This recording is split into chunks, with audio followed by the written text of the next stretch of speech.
Good morning बच्चों। आज जो मैं आपको टॉपिक पढ़ाने जा रही हूँ वो फोर्थ सेमेस्टर की साइंस का टॉपिक है रक्त। रक्त जो है एक तरल पदार्थ होता है जो हृदय के माध्यम से ही पूरे शरीर में जाता है। रक्त के परिसंचरण की क्रिया के द्वारा ही भोजन के पोषक तत्व, ऑक्सीजन, पानी, वायु हमारे पूरे शरीर में जाती है। ठीक है। रक्त जो होता है वो एक तरल चिपचिपा लाल रंग का पदार्थ होता है जिसका जो घनत्व देखा जाए तो 1.04 से लेके 1.07 तक होता है। ठीक है। एक साधारण मनुष्य में जो रक्त होता है वो 5 से 6 लीटर होता है और एक स्त्री में जो रक्त होता है वो 4 से 5 लीटर तक होता है। अब हम आते हैं रक्त की संरचना पर। रक्त की जो संरचना है उसको दो रूपों में बांटा गया है। पहला है रुधिर प्लाज्मा और दूसरा है रुधिर कणिकाएं। तो पहले हम आते हैं रुधिर प्लाज्मा पे। रुधिर प्लाज्मा एक तरल पदार्थ होता है, एक तरल चिपचिपा पदार्थ होता है जिसका रंग जो होता है हल्के पीले रंग का होता है। ठीक है।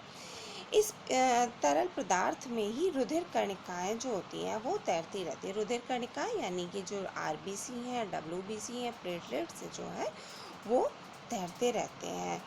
प्लाज्मा जो होता है उसमें 90% प्रोटीन होता है और 10% जो होता है वो हमारा होता है लवण। ठीक है। प्लाज्मा में तंतु उपस्थित नहीं होते हैं। अब हम आते हैं रुधिर कणिकाओं में। रुधिर कणिकाओं में सबसे पहले हम बताते हैं कि ये 3 प्रकार के होते हैं। 3 प्रकार कौन कौन से हैं? लाल रुधिर कणिका यानी रेड ब्लड सेल, जिसे हम शॉर्ट फॉर्म में बोलते हैं आरबीसी।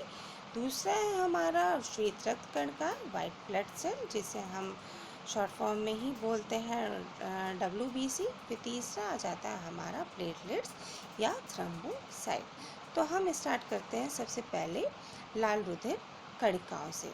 लाल रुधिर कणिकाएं जो होती हैं वो केंद्रक विहीन होती है और उभयतल यानी कि दो बीच से ये चपटी होती हैं। ठीक है। इनकी संख्या ज़्यादा होती है और इसमें जो होता है हीमोग्लोबिन नामक प्रोटीन पाया जाता है जिसकी वजह से इनका जो रंग होता है वो लाल होता है। हीमोग्लोबिन में जो हीम होता है वो ऑक्सीजन का संवहन करता है। इनका जो जीवन काल होता है वो 120 दिन का होता है। जो लाल रुधिर कणिकाएं होती हैं वो ऑक्सीजन एवं कार्बन डाइऑक्साइड का जो संवहन करती हैं। जैसे कि ये जब हम सांस लेते हैं तो रक्त में हमारे ऑक्सीजन मिल जाता है और ये ऑक्सीजन हमारे पूरे शरीर में जाता है। तो इस प्रक्रिया को हम ऑक्सी हीमोग्लोबिन बोलते हैं।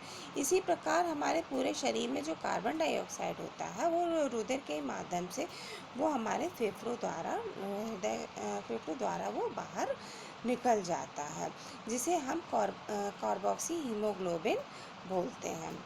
अब हम आते हैं डब्ल्यूबीसी यानी white blood cell. White blood cell का जो होता है वो उनका आकार जो होता है निश्चित नहीं होता। ठीक है।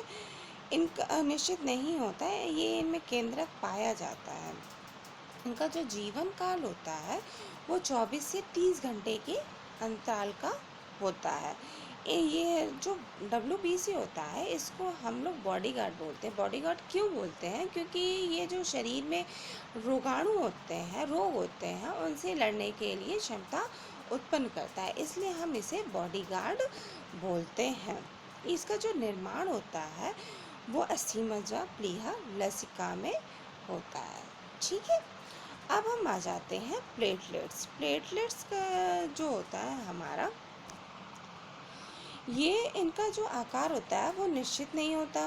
ठीक है। ये केंद्रक विहीन होता है यानी कि इनका जो आकार है वो गोल होता है, संकुचनशील होता है, चपटा होता है, ये किसी भी आकार के होते हैं।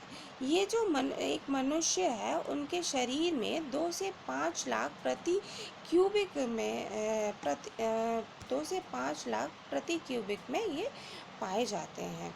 ठीक है। और इनका जो जीवन काल होता है वो 1 से लेके 8 या 10 दिन तक का होता है। ठीक है। इनका जो आकार का व्यास होता है वो 2 से 5 म्यू का होता है। ठीक है। प्लेटलेट्स जो मेन कार्य जो होता है वो क्षतिग्रस्त कोई भी एरिया हो, यानी कि किस शरीर में कोई भी पार्ट में चोट लग गई हो, क्षति पहुंच गई हो, तो उसमें वो उसको ठीक करने का कार्य करता है। फॉर एग्ज़ाम्पल अगर कहीं से कट गया है और ब्लड आ रहा है, तो ये ब्लड के थक्के को जमाने का ही कार्य थ्रोम्बोसाइट यानी प्लेटलेट्स करते हैं। ठीक है, आज का जो टॉपिक था हमारा रक्त, उसको हमने आज कंप्लीट कर लिया है। अब हम नेक्स्ट टॉपिक में आपको पढ़ाएंगे रुधिर का थक्का कैसे जमता है, उसकी जो पूरी प्रक्रिया है उसको फिर हम समझाएंगे। ठीक है, धन्यवाद।